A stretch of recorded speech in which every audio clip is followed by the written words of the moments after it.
Pues que silbaba una cosa al lado del camino viejo, que entonces no había carretera. Y resulta que unos dieron en decir, pues que nada, que la gente estaba toda asustada. Era de noche, y en invierno, todo el invierno. Yo no he vuelto, pero lo más extraño es lo siguiente. Había una mujer de aquí en Villalázara, en la provincia de Burgos, que tenía cuando aquello 90 años. Y decían que eso había pasado cuando ella era moza. Y yo no sé si habría pasado o no habría pasado. Lo que pasa es que lo que le puedo decir, que la gente de aquí estuvo, que no se terminaban a salir de casa. Viajaban por esta carretera cuando en esa hora concreta, alrededor de las 11 de la noche, empiezan a vislumbrar algo en el horizonte. Una especie de silueta muy brillante que llamó muy pronto su atención. Era una figura muy extraña, muy grande, de gran altura, de unos 2 metros de altura, que estaba paseando, digamos, o andando en el arcén. Más bien flotando, porque tal y como lo describen no tenía pies. En unas fronteras sin nombre, en lugares donde no sabemos si se habla de puros mitos o de cosas que ocurrieron de verdad. Diego, buenas noches. Iker, ¿qué tal estamos? Oh, qué bien suenas, Diego. Vamos a ir a un lugar que tú conoces bien, que es Valdició, ¿verdad? Sí, señor, Valdició, una localidad de aquí de Cantabria, perteneciente al municipio de Soba, que tiene una historia que saltó a los medios de comunicación en plena Semana Santa de 1970 y que está relacionada con eso que estabas comentando. Claro, pero mira, te voy a sorprender. Y antes de eso, quiero que Javi nos cuente una historia, aunque sea en flashes, porque seguiremos la pista, que como es Javier Pérez Campos, ¿no? O sea, le da por ahí a veces y su bizarrez llega a unos límites que dan miedo, pero la historia es tremenda. Tiene que ver con algo también de forma reptiliana, pero que acabó siendo desconocida. Y es, digamos, la balanza que estamos haciendo hoy entre la criptozoología, que puede tener un viso real, como lo de Valdició, investigaremos todo, a ver qué pasó. Quiero, Javi, que en flashes me cuentes la extrañísima historia de lo que se llamó la tenia de Sabadell, por favor, y que tú has encontrado en hemeroteca y que pone los pelos de punta, pero no solo por el ser, sino por todo lo que pasa alrededor, por las pruebas que hacen. Por favor, cuéntame algo, cuéntanos algo, Javi. Bueno, es una historia además rara como pocas, porque además no tiene nada que ver, no se parece a nada de lo que incluimos dentro de ese bestiario ibérico, ¿no?, que estamos contando hoy. El caso empieza cuando en 1982 sale a la luz la extraña noticia de, bajo el titular El monstruo de las cloacas, una colonia de mutantes se ha instalado en los desagües de un bar de Sabadell. Y la historia es bizarra como pocas, porque empieza en septiembre de 1961, cuando un famoso bar de Sabadell empieza a tener serios problemas con el alcantarillado, con el agua. En los desagües del bar no tragaban el agua. Empiezan a llamar a varios fontaneros de la zona y allí descubren pues que la cosa tiene poco arreglo. No saben dar con la solución de lo que está ocurriendo allí y deciden entonces bajar las cloacas de Sabadell. Es entonces cuando descubren algo que les deja sin aliento. Precisamente allí en las cloacas, pegado en una de las paredes, descubren un extraño ser adherido, una especie, de hecho en el artículo lo describen como una especie de tenia con ventosas para adherirse a las paredes y con un extraño ensanchamiento en uno de los extremos a modo de cabeza. Parecía una extraña cabeza. Claro, como entonces, la tenia, ¿no? Lo que se llama, el escólex de la tenia, la cabeza grande con unos garfios y que se adhería a las paredes. Continúa, Javi. Esa es la descripción y, bueno, cuando ellos... con ese aspecto viscoso, además, ellos no saben de qué se trata, por lo que deciden llamar inmediatamente a la Guardia Urbana para que se presente allí a recoger muestras e intentar dar respuesta a qué es aquello. Lo primero que hacen es despegar a ese extraño ser de las paredes, lo dejan en el suelo y entonces aparece una de esas imágenes dantescas porque el ser se mantiene casi de pie con esos tentáculos sobre el suelo y ocurre durante unos segundos hasta que expulsa un extraño líquido negruzco y que además describen como apestoso y desciende hasta quedarse pegado al suelo. La Guardia Urbana se lleva inmediatamente aquello, toman unas muestras y el ayuntamiento a los pocos días envía un comunicado intentando zanjar el asunto cuanto antes porque está armándose un gran revuelo y una preocupación, como es de esperar, entre todos los vecinos de la zona. y dan la explicación de que se trata de unas tripas de caballo que probablemente procederían de un matadero cercano, que estaba relativamente cerca, porque eran 10 kilómetros lo que había entre el bar y ese matadero, y además los vecinos no quedaron conformes porque las cloacas del matadero no comunicaban con las de este bar, donde iban a parar los residuos del bar. Es por ello que los propios dueños del bar, Iker, no conformes tampoco con la explicación, llegan a guardar un trozo de aquel extraño ser en el frigorífico del bar. Que eso ya es el colmo de la bizarred máxima. Sí, debemos imaginar esa preocupación y guardarlo dentro de esas neveras para que si en algún momento llega alguien de algún laboratorio que quisiera analizarlo voluntariamente, ellos pudieran ofrecerles alguna muestra. Lógicamente, Iker, cuando la Guardia Urbana se enteró de aquello, por cuestiones de sanidad, fueron denunciados inmediatamente y sacaron de allí pues esas muestras. Finalmente se intenta dar una explicación al asunto. Se llega a decir que tras los análisis científicos se ha llegado a la conclusión de que ese extraño ser no posee columna vertebral ni posee otros elementos que pudieran, por ejemplo, un sistema nervioso que pudiera hacer ver que tuviera vida propia, y se dice que esos movimientos podrían haber sido unos movimientos casi espasmódicos o unas bolsas de aire que el ser tendría. Sin embargo, cuando ya parecía que el tema se había zanjado por completo, unos meses después vuelven a tener el mismo problema en el bar.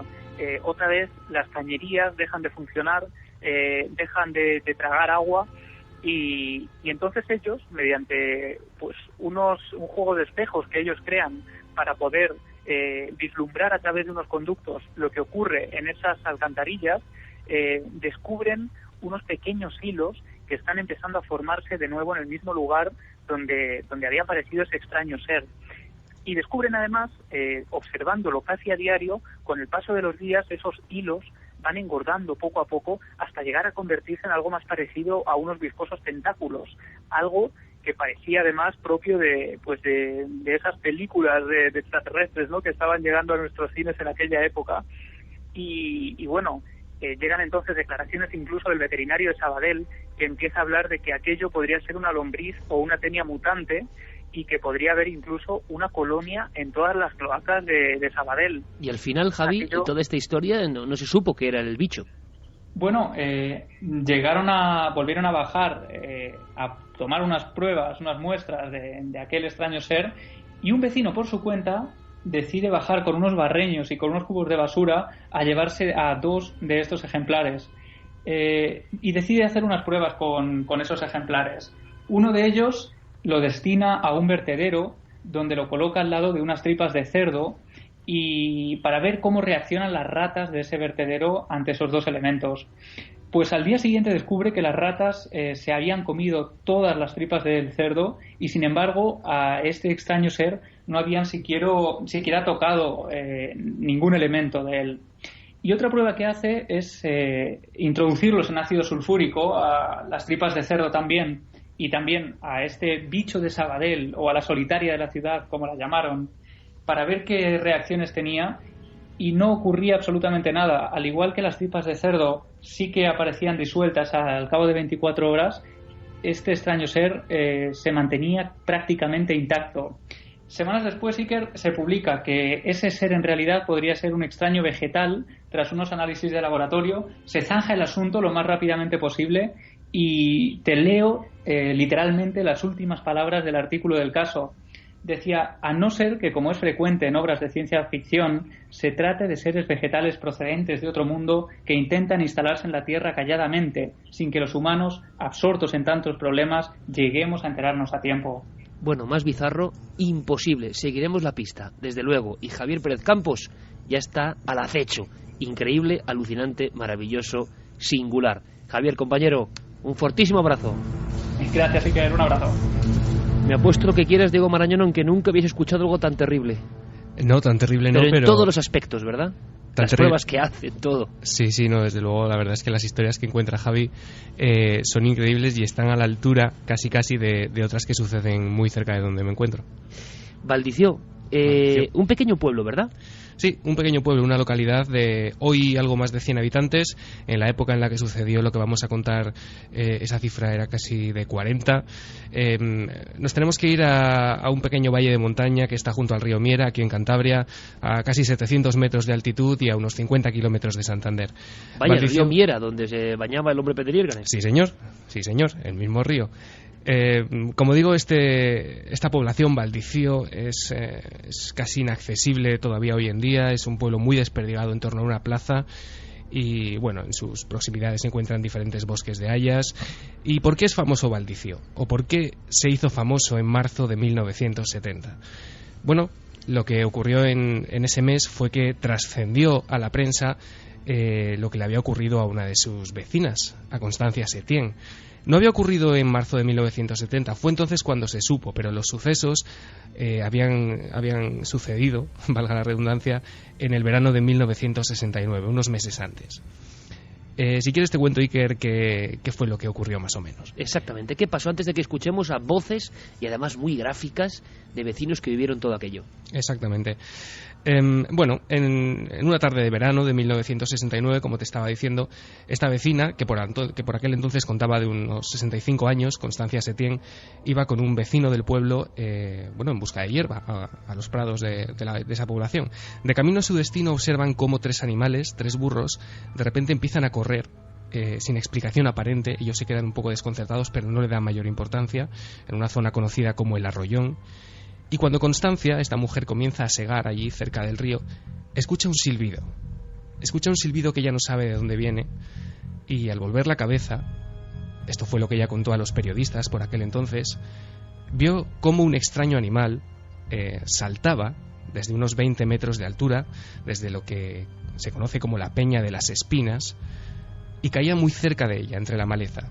Tan cerca, Iker, que la testigo Constancia declara al periódico Alerta que si no se llega a apartar, ese animal le habría dado con la cola en la cabeza. El animal solo permanece durante unos segundos ante la vista de Constancia, y aquello la deja sin habla, a pesar de ser una mujer pues valiente, según contaban los que la conocían. La deja sin habla, la deja estupefacta, incluso llega a abandonar lo que estaba haciendo, esa labor, y vuelve a casa. Y tenemos el testimonio, Iker, de su sobrino, de José Pérez Setién, y además es un testimonio absolutamente inédito en radio, que yo creo que es muy interesante y que él mismo nos cuenta lo que ocurrió. Vamos a escucharle, porque además lo interesante es que nos va a ir contando el clima que se genera en el pueblo, porque la aparición de uno de estos seres anómalos, sea lo que sea, lo interesante es que luego genera una serie de reacciones. Escuchamos al señor José Pérez Setién. Pues que silbaba una cosa al lado del camino viejo, que entonces no había carretera. Y resulta que unos dieron en decir, pues que nada, que la gente estaba toda asustada. Era de noche, y en invierno, todo el invierno. Y bueno, pues primero, ¿qué sería? Después ya dieron en decir que era un culebro. Para cosas que los vecinos de Valdicio no se terminaban a bajar a San Roque de Río Miera a coger la línea. Y bueno, eso pasó 2 inviernos. Yo no he vuelto, pero lo más extraño es lo siguiente. Había una mujer de aquí en Villalázara, en la provincia de Burgos, que tenía cuando aquello 90 años. Y decían que eso había pasado cuando ella era moza. Y yo no sé si habría pasado o no habría pasado. Lo que pasa es que lo que le puedo decir, que la gente de aquí estuvo, que no se terminaban a salir de casa. Diego, lo ha descrito perfectamente el señor Pérez Setién. Auténtica ola de pánico por algo que parece una historia medieval y que atemoriza a todo el pueblo. La gente no se atrevía a coger la línea, a bajar a coger la línea, el autobús al pueblo siguiente.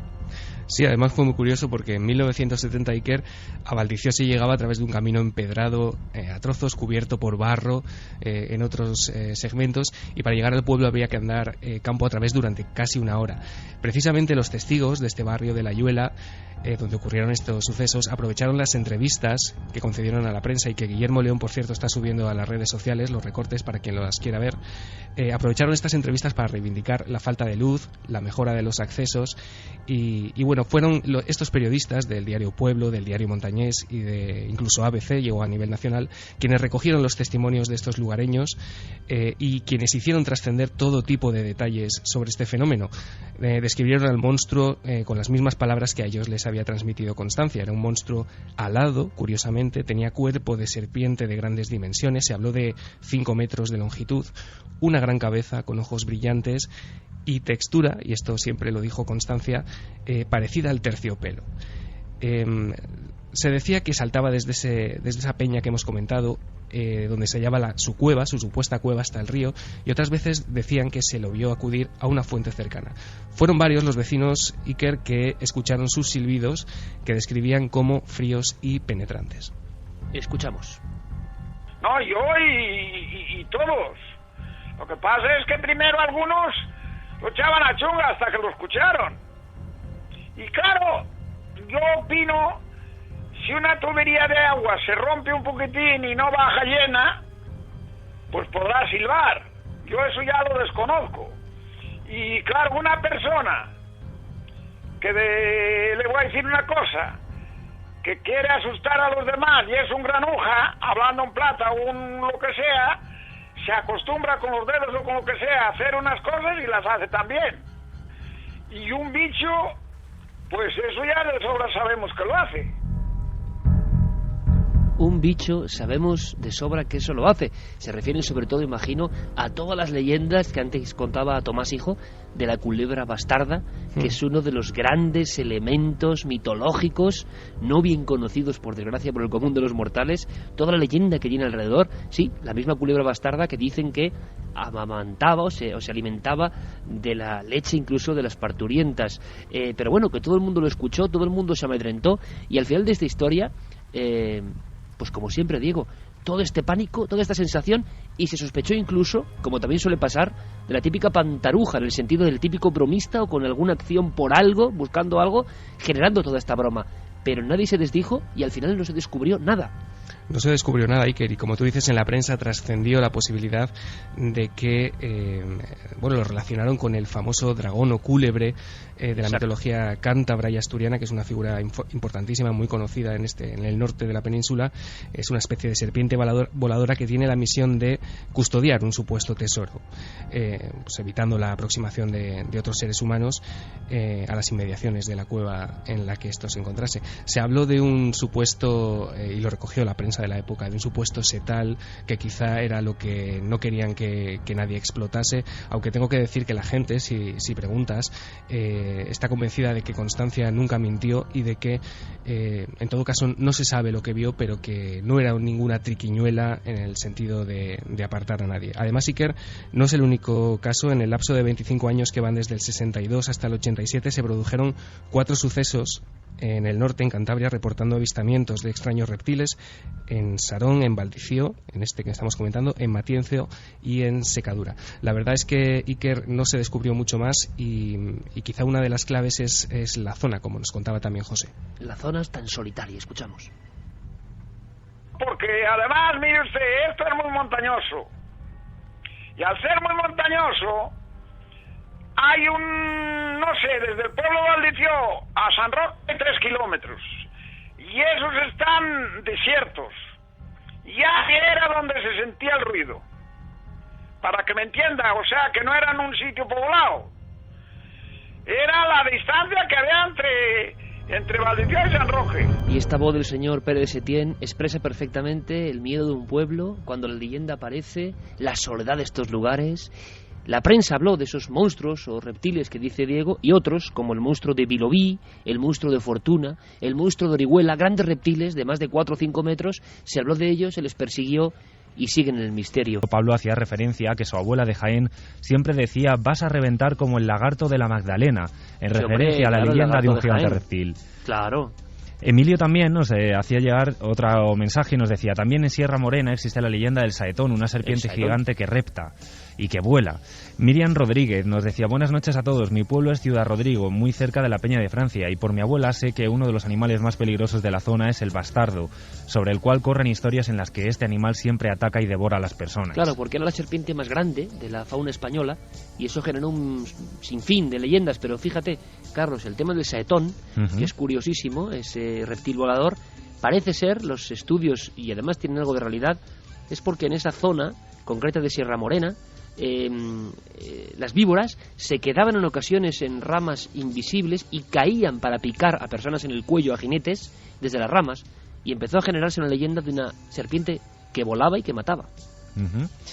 Silian también, por ejemplo, nos decía: mi padre siempre nos contó que había visto una serpiente con pelos cuando iba a coger setas al campo.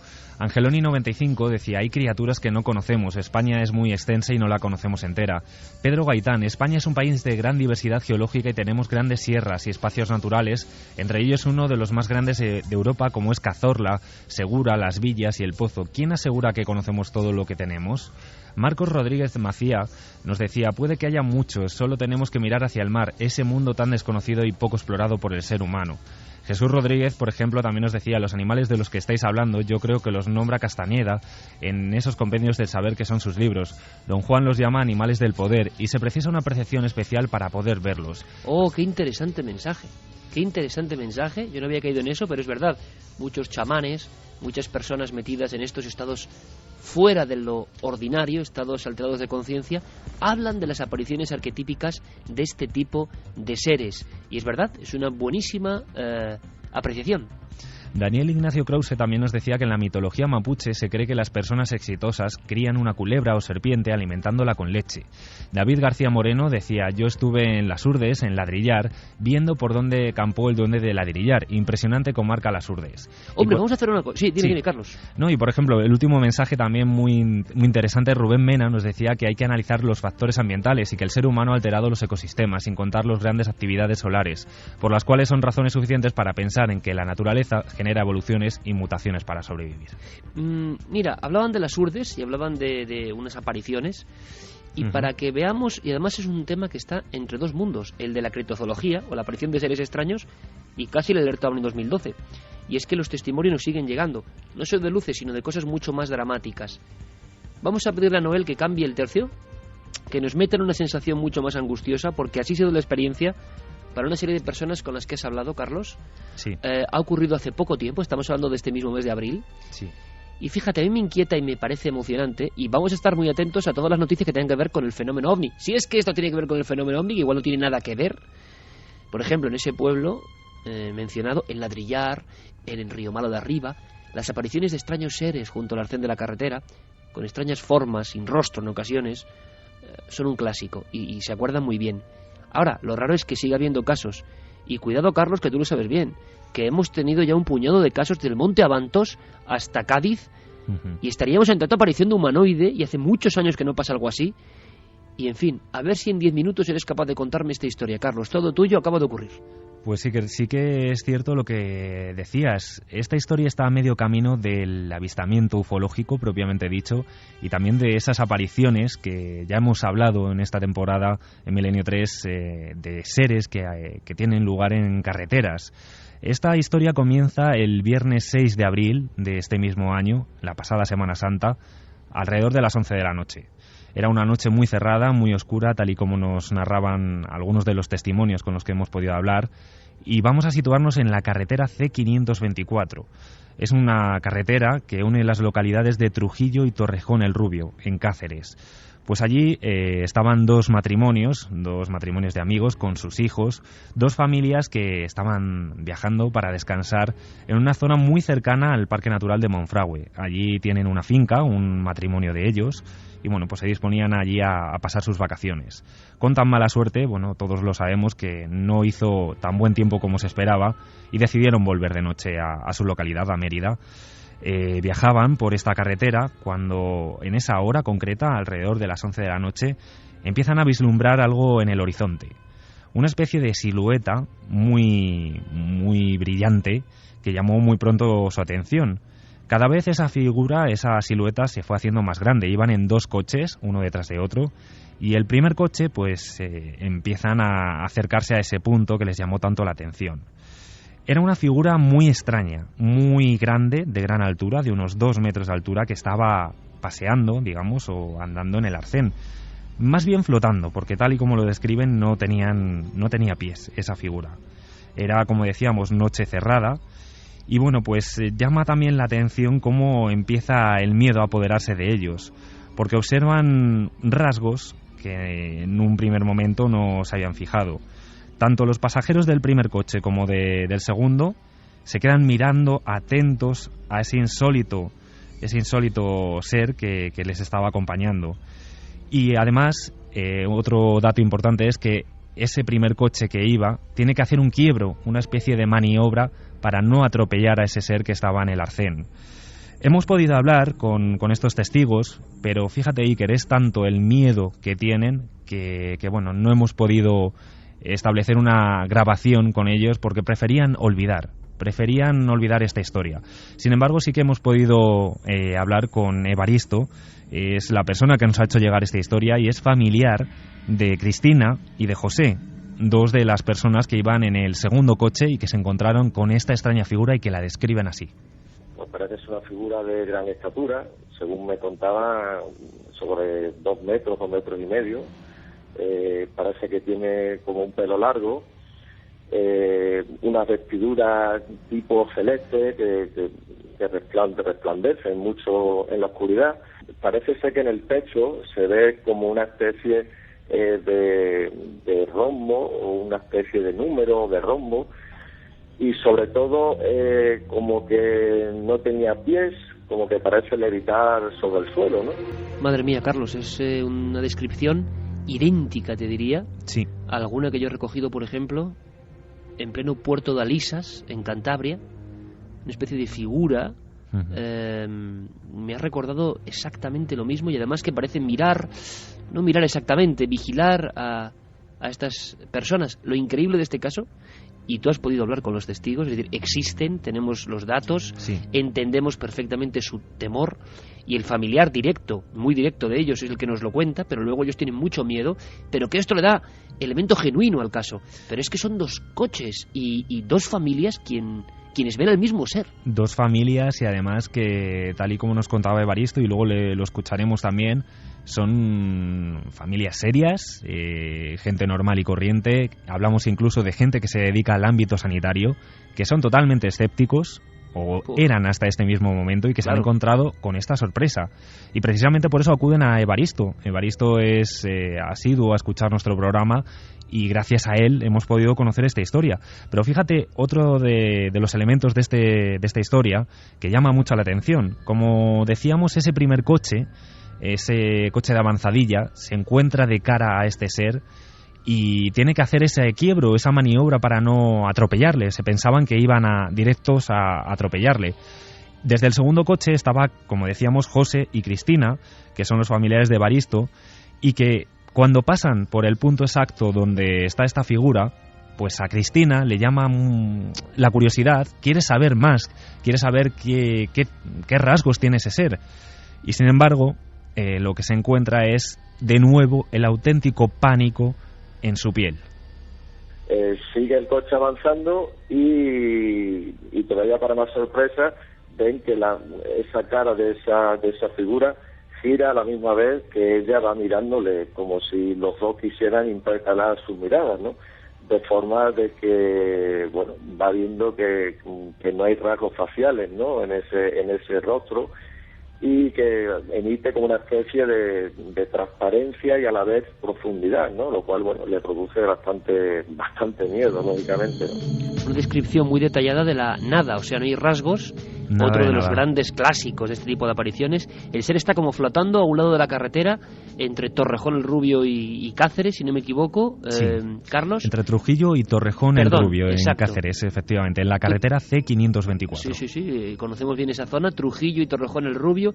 El ser está ahí, tiene esa especie de traje o de elemento que resplandece y no tiene cara. Sí, además Cristina, cuando yo he tenido, como decíamos, la ocasión de poder hablar unos minutos con ella, muy brevemente, porque, como te digo, están bastante afectados, describía esa vestimenta como una vestimenta normal, como una especie de chándal celeste, con pantalones, pero al mismo tiempo lo recordaba como una especie de mono, o sea, una especie típico también, claro. de ropa que era muy luminiscente, efectivamente, muy entallada. Y fíjate hasta qué nivel llega el miedo a apoderarse de las dos familias que durante días han estado sin dormir.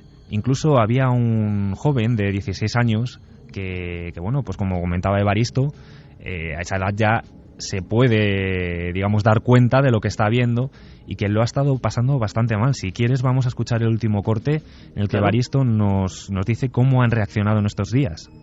Pues se encuentra muy impactado y la verdad que bastante, una atrevería así, angustiado.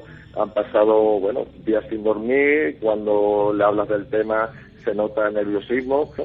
Pero son conscientes que lo que han vivido, como hoy me decían, era algo que no era humano, y ese es lógicamente el gran miedo que les invadió y que todavía, bueno, les tiene preocupados, porque no encuentran una explicación racional a esa evidencia. Claro, y lo entendemos, y además yo creo que es que hay que darles algunos datos para la tranquilidad. Estos sucesos son muy extraños. Es más, que haya 4 casos, si no recuerdo mal, de este tipo, Abantos, Sanlúcar de Barrameda, en 2 ocasiones. Una en el parque eólico de 2 seres y otra ese ser que reptaba, que tú entrevistas al testigo, Carlos, y que estuvo en Cuarto Milenio, y ahora este caso en Torrejón el Rubio Trujillo. Es muy raro que en medio año haya 4 casos de este tipo, muy parecidos, pero no sabemos qué son. Sabemos que la gente no miente. Yo recuerdo el caso de Sainz en Alisas, y el hombre tuvo un ataque de pánico, casi estuvo a punto de estrellarse con su vehículo porque no podía entender. Él creyó que como un ave aquel ser caía, y creyó escuchar el sonido como cuando un gran ave, un tipo buitre, cae al suelo y durante unos segundos intenta frenarse en la caída, y luego ve un ser que le mira, y la descripción es prácticamente igual. Ahora, hacía mucho tiempo que esto no ocurría. ¿Hizo algo el ser? ¿Quedó allí? Carlos, ¿sabemos algo? ¿Se esfumó en la noche? Pues ¿se movió? Como decíamos, fue tanto el miedo que se apoderó de las dos familias que lo único que pudieron hacer fue arrancar, digamos, pasar el coche ese punto, y dejaron atrás esa figura. Y además, tal y como lo narraban ellos, observaron desde los espejos retrovisores y allí seguía ese punto luminiscente tal y como lo habían visto minutos antes desde la lejanía. Pero el ser no hizo absolutamente nada. De tipo prácticamente comarcal, sí, que imagino que ellos conocían bien, y que, bueno, estará perfectamente perimetrada por si hay algún elemento, algo que pudo hacerles confundirse, pero la descripción que dan es absolutamente extraña, pero absolutamente lógica dentro de este tipo de incidentes. Sabemos además sí que era hasta el punto, digamos, exacto, el kilometraje, que gracias a Evaristo nos lo ha comentado, y de hecho han estado investigando, viendo si posibilidades de que fuera incluso una persona la que vagara desorientada en esa zona, pero por el momento no han podido recabar ninguna información. O sea, los datos está ahí, la experiencia, y siguen intentando buscar una explicación racional. El caso es que ellos siguen pensando que aquello no era humano. Y aparte que es que una persona que no tiene cara. Hay casos, muchos, el matrimonio Corel en Castellón, que observan lo mismo, han contado estos vecinos, siempre en el arcén de la carretera, sin rostro también, como flotando, y a veces esperan a que pase el coche, hacen como ademán de mirar, como en el caso de Alisas. El asunto es, yo no sé si hay reactivación o no, lo que sí sé es que llevamos 10 años de programa, las vías de contacto ahora dan muchas posibilidades, pero eso ha ocurrido en los últimos años y nunca habíamos tenido tal cantidad de casos de figuras antropomórficas apareciéndose de esta forma, y con los testigos muy afectados y personas tú lo has podido comprobar, de ámbitos sociales, incluso, vamos a decirlo, elevados, que no tienen nada que ganar, más bien al contrario, y nosotros lo único que podemos hacer, ojalá quieran, es ayudarles a acudir al lugar, rastrear todo, intentar saber algo más, hacer comparativa con otros casos, intentar buscar una explicación. Lo que pasa que, siendo sinceros, la mayoría de las veces no hay explicación. En este caso son estos individuos, estos seres, a lo mejor tienen mucho que ver con lo que hemos contado al principio, esta especie de accidentes entre mundos, no lo sabemos, pero están ahí por algo. Que no tengan ningún temor, esto no es ninguna mala señal, ningún augurio, ningún mal presagio, porque a veces muchos testigos tienen esa sensación y además condiciona sus vidas. Y además también, hay que decirlo, es muy fácil hablar cuando uno ha visto un ser de este tipo a 2 metros en la carretera, hasta el punto, y esto es increíble, Carlos, que casi creen que lo atropellan, y 2 vehículos y todos los integrantes viéndolo a la vez. Hay muy pocos casos así, muy pocos casos. En la misma descripción, además, Siker, que es otra de las cosas que llama la atención. Las 4 personas adultas que viajaban en esos 2 coches se llamaron posteriormente por el móvil, porque era la única forma que en ese momento les salió, digamos, o sea, no querían salir del coche, se llamaron a los móviles, y las descripciones que las 4 personas hicieron eran exactamente idénticas, además de la de ese chico de 16 años que observó también por primera vez a esta figura. Pues sería muy interesante incluso que el 9J, y lo conseguiremos, esté alguien allí. Desde luego allí. Sería muy interesante. Pues claro que sí. Carlos, gracias, compañero. Gracias a ti. Diego, una mujer que nos muestra los misterios del mundo, pero es que aquí la presentadora tiene toda una historia. Casi la presentadora tiene más historia que el programa. Resulta que Anna Chapman se ha presentado en esta cabecera, y vamos a ver quién es Anna Chapman. Anna Chapman es una empresaria de origen ruso que tiene 28 años, que vivía en la ciudad de Nueva York, y que a lo mejor a los más interesados en el mundo de las conspiraciones le suena, porque el 27 de junio de 2010, junto a otras 9 personas, fue arrestada en Estados Unidos bajo la sospecha de trabajar en programas ilegales para la SVR, que es la Agencia de Inteligencia de Espionaje Exterior de Rusia. Esta chica, que tiene 28 años y que, bueno, tiene todo un currículum a sus espaldas, ha tenido una carrera fulgurante en Rusia, y seguramente ha sido la primera espía en haber sido portada de una conocida revista para hombres, ha trabajado en un banco, ha hecho obras de caridad, ha promocionado Internet de alta velocidad, acaba de ingresar en las juventudes del partido de Vladimir Putin, y a ese currículum hay que añadir una lista más, que es la de estrella de la televisión. Anna Chapman es la estrella absoluta, la presentadora de Misterios del Mundo con Anna Chapman, que era el programa que comienza con esa cabecera que acabamos de escuchar.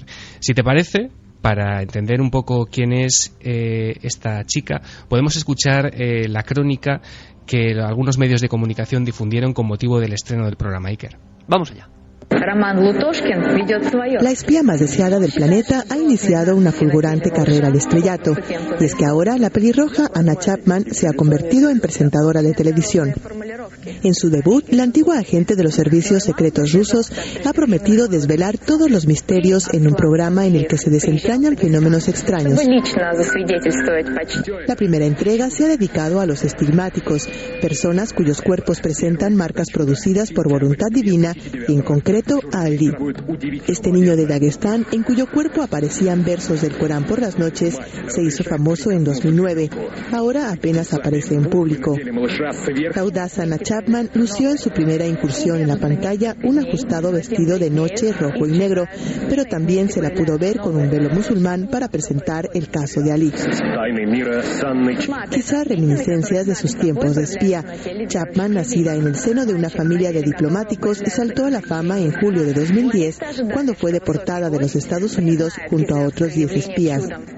Su carrera televisiva no ha hecho nada más que empezar, y ya se habla de que podría presentar un programa de deportes. Todo un futuro catódico para la espía que surgió del frío. Bueno, ahí está el currículum, ni más ni menos. Esto es como, no sé, Santiago Camacho, pero en mujer, ¿no? Espía, conspiración y misterio unidos, y desde luego parece con enorme éxito. En la BBC hubo una entrevista que levantó muchas polémicas en su día, ¿no? Sí, levantó muchas polémicas porque Anna Chapman es una persona que no le gusta nada hablar de ese pasado de supuesto agente secreto.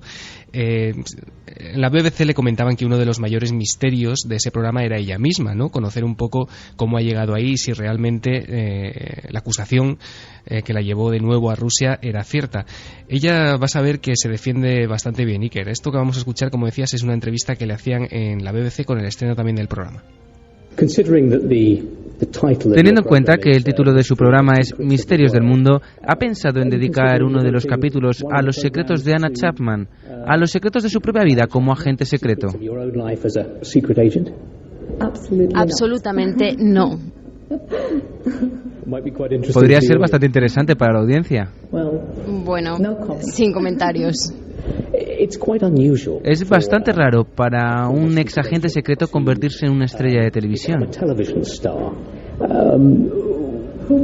¿Quién le ha dicho que yo fui agente? Entonces, ¿niega haber sido agente secreto?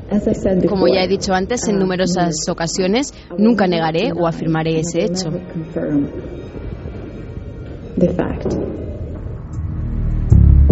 No, desde luego es una mujer con muchas tablas, está claro. Y luego el programa, ¿cómo es, Diego? Pues mira, el programa lleva en antena desde el pasado 21 de enero, se emite los viernes a las 10 en la cadena REN TV, que es el canal más crítico con el Kremlin. Y bueno, ella es un poco la guía de todos los casos. Ya hemos escuchado que el primero se dedicó a unos supuestos estigmas que aparecían en la piel de un bebé con supuestos versículos del Corán. Ella es un poco la... Qué extraño tema para empezar un programa, ¿no? También. Sí, eso fue además bastante polémico, porque en realidad se prometía... Bueno, igual buscaban eso también. Sí, se prometía descubrir qué había detrás del niño, y nos quedamos todos exactamente igual que estábamos cuando comenzó el programa. Solamente pudimos ver a Anna Chapman vestida con una gabardina y con un vestido explosivo, a esta chica pelirroja. Y bueno, la verdad es que el programa es bastante truculento. Podemos escuchar una terrible voz en off, Iker, si te parece, que hemos decidido no doblar, porque yo creo que tiene suficiente fuerza y se pueden descifrar algunas palabras. Atención a cómo suena Los misterios del mundo con Anna Chapman. Es que esto te lo aseguro, a mí me ha puesto los pelos de punta, Diego. A mí también. Digo, no oséis doblar esto porque lo matáis. Primero, el ruso, que tiene su aquel. Exacto. Y segundo, este locutor, que tenemos que saber quién es para contratarlo en Cuarto Milenio, aunque sea en ruso, o sea, aunque no hable castellano, da igual. Porque, por favor... Claro, hablan de cosas apocalípticas, sí. Me dan igual las imágenes, esto da pavor. Es el locutor del programa de la espía de la antigua Unión Soviética. Миром правят люди рептилии, дети сатаны. 21 декабря, и это будет последний день в истории нашей цивилизации. Экспедиция программы «Тайны мира» отправилась в Иерусалим, город, где, согласно Писанию, начнется апокалипсис. Мы обречены. Катастрофа, которая уничтожит все живое на Земле, неминуемо приближается. Desde luego, queda claro, Diego, el ruso es el idioma del misterio. El que da más miedo del mundo. Bueno, más que del misterio, del terror. Catastrofa, sí. Satane. Ajá. O sea, hay una serie de códigos ahí que ponen la carne de gallina. Apocalipsis, acongoja, por no decir otra cosa, sí, apocalipsis, y porque no hemos dejado seguir. Así son los programas. Luego dicen que nosotros, igual que somos un poco, que damos demasiado miedo. Me decían unos oyentes hace unos días directamente en la calle, hombre, no metáis tanto tema de miedo por el tema de Valencia que hizo Javier Pérez Campos. Digo, no, hombre, no, si no pasa nada, si nosotros comparados, por ejemplo, con algunos programas internacionales, sí. Somos absolutamente blancos. Que pongan REN TV y Los misterios del mundo. REN TV. Pero bueno, sobre todo lo importante es cómo... en Rusia también, gran éxito, y sobre todo con ese elemento de la presentadora. Vamos ahora con... Sí, dime, Diego. No, simplemente decirte que es que Rusia además es un país que está plagado de programas de misterio, sobre todo centrados en, como lo voy a ser de otro modo, en conspiraciones. Simplemente claro, deja el... que les gusta mucho. Sí. Vamos a centrarnos, si te parece, vamos a viajar entre Rusia y Estados Unidos. ¿Quién es Art Bell? Vamos a conocerlo un poco. Pues mira, Art Bell es el creador de este programa de Coast to Coast, que lo creó hace ya un montón de años. El programa se emite 7 noches a la semana, Iker, se emite todos los días desde las 10 de la noche hasta las 2 de la mañana. Está sindicado. ¿Desde las 10 hasta las 2 de la noche? Sí. todos los días. Todos los días. Joder, Además, este Arbel nos deja mal. Bueno, Arbel veremos luego que está ya semi-retirado desde hace unos años. Ahora mismo, en 2012, el programa lo presenta George Noory, pero bueno, Arbel, digamos que es el creador, el alma, ¿no?, de este programa, y el que sigue de vez en cuando apareciendo para dirigirse a sus oyentes. Apariciones estelares, ¿no? Sí, que además en los años de mayor popularidad del programa llegaron a 15 millones.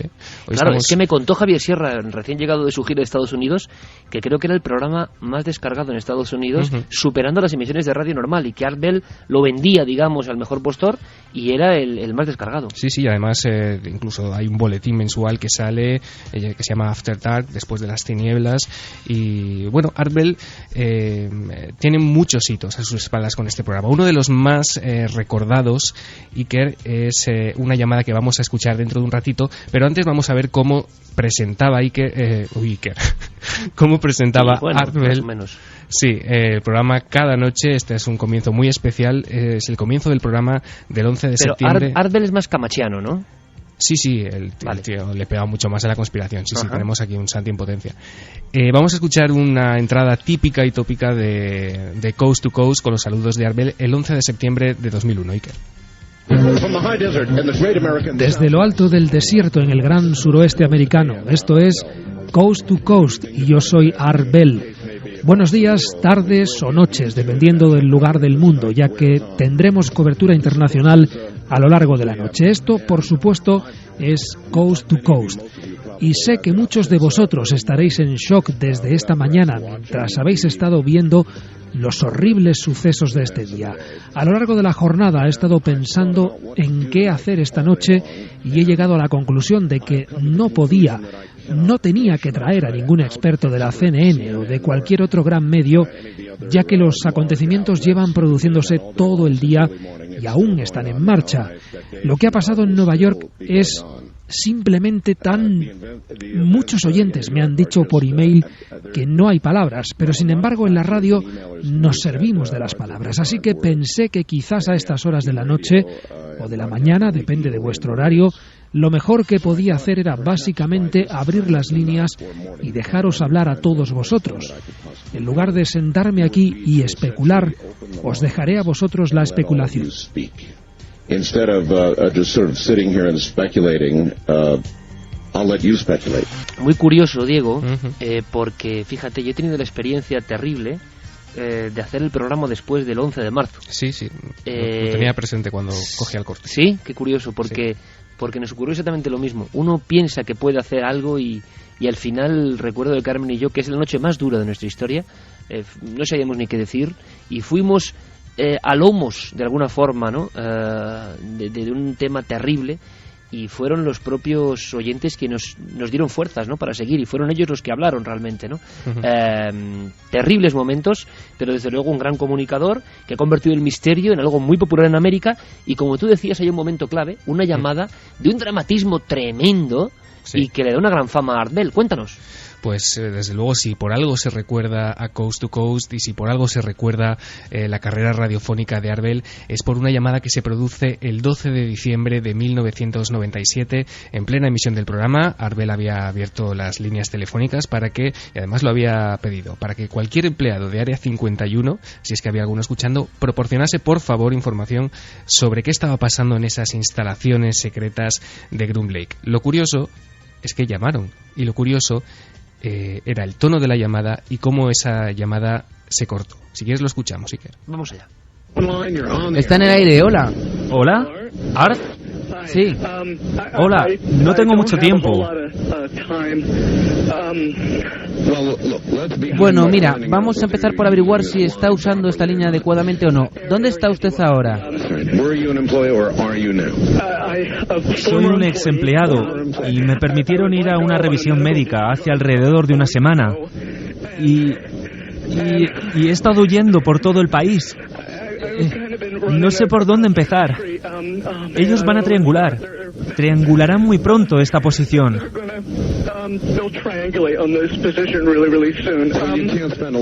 Así que no podrá seguir por mucho tiempo más en el teléfono. Denos algo rápido.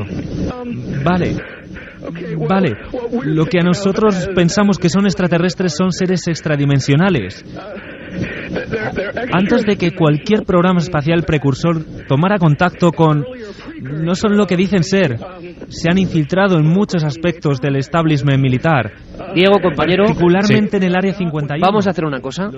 Yo creo que es tan alucinante, tan increíble, y hay dos formas de pensar, ¿no? Actor que balbucea, porque desde luego es un dramatismo que uno puede pensar lo que quiera.